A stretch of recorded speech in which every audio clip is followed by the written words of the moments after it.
नमस्कार, खबर स्टेशन में आपका स्वागत है। आज आपको यूपी के उस मुख्यमंत्री के बारे में बताएंगे जिनका नाम आते ही लोग उनके दिलचस्प किस्सों को सुनकर मुस्कुरा देते हैं। हम बात कर रहे हैं उत्तर प्रदेश के 3 बार मुख्यमंत्री रहे एनडी तिवारी के बारे में। क्या आपको मालूम है कि यूपी का सीएम बनने से पहले बहुमुखी प्रतिभा के धनी एनडी तिवारी एक जाने माने अखबार के लिए रिपोर्टिंग कर चुके थे। पहले आपको इनका छोटा सा बैकग्राउंड बता देते हैं। आजादी के बाद यूपी में 1952 में हुए पहले इलेक्शन में नारायण दत्त तिवारी प्रजा समाजवादी पार्टी के टिकट पर नैनीताल से जीतकर विधायक बने। उस समय उत्तर प्रदेश का हिस्सा नैनीताल हुआ करती थी। फिर 1957 में नैनीताल से जीते और असेंबली में विपक्ष के नेता बने। साल 1963 आया और यही वह साल था जब एनडी तिवारी ने कांग्रेस का दामन थाम लिया था। उन दिनों लखनऊ की राजनीति से हजारों मील दूर अमेरिका में सीट एंड कांग्रेस के चुनाव संपन्न किए जा रहे थे।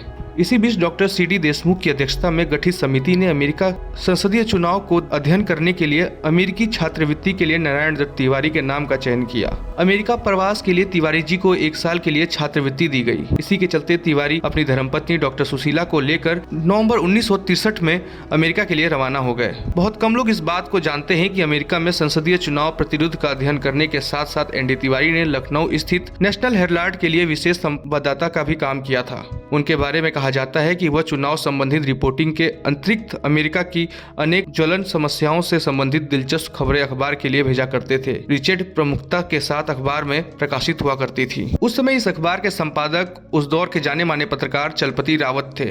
उन्होंने एक बार तिवारी के यूपी के सीएम बनने के बाद एक संपादकीय में उनको बधाई लिखते हुए इस बात का जिक्र किया था कि तिवारी ने अपनी अमेरिकी यात्रा के दौरान नेशनल हेराल्ड के लिए बहुत अच्छे लेख भेजे थे। बता दें कि एनडी तिवारी ने अपने छात्र जीवन के दौरान से ही इलाहाबाद के अखबारों में लेख आदि लिखकर पत्रकारिता की शुरुआत की थी। कहा जाता है कि उसी का उत्कर्ष अमेरिका से भेजे गए उनके लेखों में दिखता है। यहाँ तक कि एनडी तिवारी अक्सर कहा करते थे कि अगर वो राजनीति में ना होते तो एक पत्रकार होते। ये कहानी थी उत्तर प्रदेश के 3 बार मुख्यमंत्री रहे एनडी तिवारी की, जो एक पत्रकार से मुख्यमंत्री तक का सफर उन्होंने तय किया और अमेरिका में रहते हुए भारत के लिए कई बड़े लेख लिखे। खबर स्टेशन के लिए रोशन की रिपोर्ट।